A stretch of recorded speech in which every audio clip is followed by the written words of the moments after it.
You know, math can be beautiful. Let me tell you a story.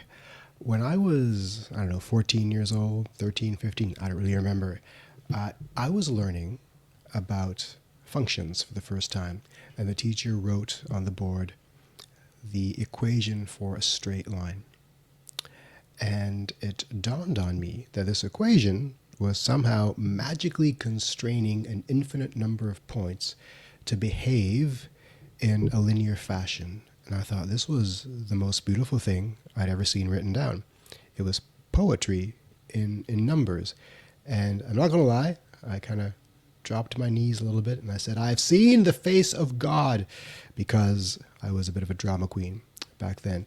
And I was being genuine, though. This was a beautiful, almost religious experience for me to see, the majesty of numbers.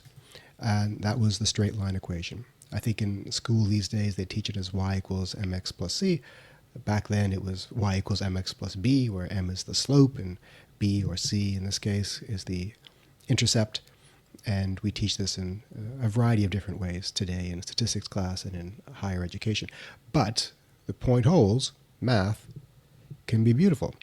So today I want to spend a moment and tell you about this gentleman and his magnificent contribution to the beauty of mathematics. This is Paul Dirac, who is one of the most famous and important physicists in modern history. And if you don't know, why would you?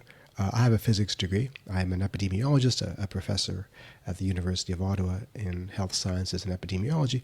But my first love was physics and mathematics, frankly, and my first degree was in physics. I quickly got out of physics because it was too hard for me, but I got that degree done.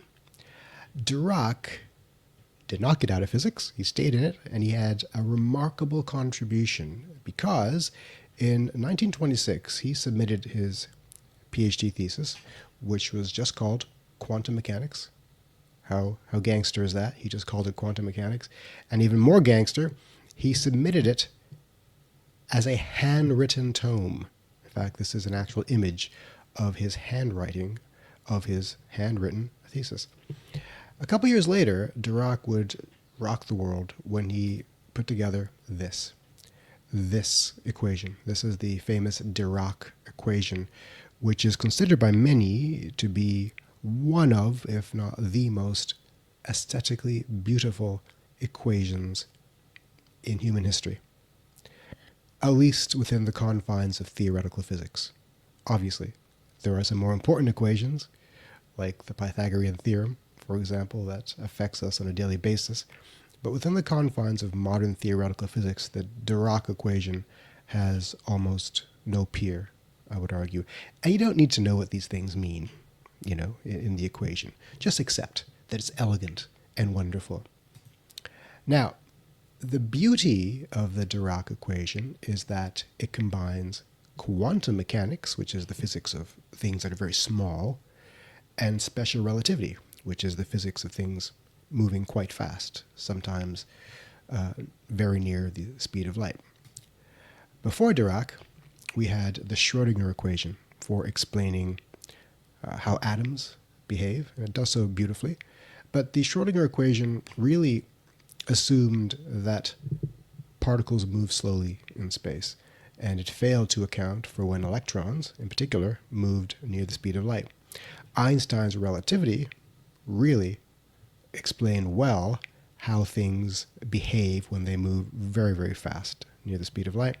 But it wasn't a quantum theory. It doesn't explain the nature of quantum interactions. If you don't know what that means, that's the topic for a future video, probably. The point being that prior to Dirac, these were separate constructs: Schrödinger equation and relativity. He brought them together into this beautiful equation. And by the way, there are different ways of writing the equation. To me, this is the most aesthetically pleasing version. So when Dirac solved his equation, he found something quite odd. And this was perhaps troubling for a period of time. He found that there are two kinds of solution. One that surmised the existence of positive energy, and the other that surmised the existence of negative energy. And for a second he thought, well, something's wrong here. But no, He trusted the math. And this is, I think, one of the most important lessons of the story of Dirac. He trusted the math and reasoned that the math is telling him that there exists something previously undiscovered. And in fact, it wasn't until 1932 that another physicist, Carl Anderson, discovered the positron. And the positron matched what Dirac's equation was predicting. It was the first known instance of antimatter. Dirac's equation predicted antimatter. Anderson discovered antimatter. What is antimatter? It's the same as matter, except opposite. The charge is opposite. The quantum numbers are opposite. And as you probably know, when matter and antimatter come together, they annihilate each other, producing energy in 100% efficiency. That's why in science fiction, especially Star Trek, antimatter is the fuel source for spaceships. And this is no longer science fiction, by the way. There are some very serious people working on antimatter engines today for space travel. The problem, of course, is twofold. One is, how do you contain antimatter using matter? You need magnetic fields. How do you do this safely? Well, that's troubling. And the second is, how do you get enough antimatter? Right now, we produce it in particle accelerators, or you could collect it from the Earth's magnetic field, where cosmic rays impact the upper atmosphere and produce minute quantities there. So getting enough of it is a challenge for any sort of realistically efficient usage in something like space travel. Anyway, the Dirac equation, it's the foundation for so much of what we take for granted today. Particle physics, electrodynamics and the quantum world, nuclear physics, quantum field theory, etc. And imagine if you wanted to create one equation that solved for chemistry, magnetism, relativity, antimatter, all these things. Well, the Dirac equation essentially does that. That is the beauty of what he has done here. So, what is the conclusion to all this blabbering I've given you?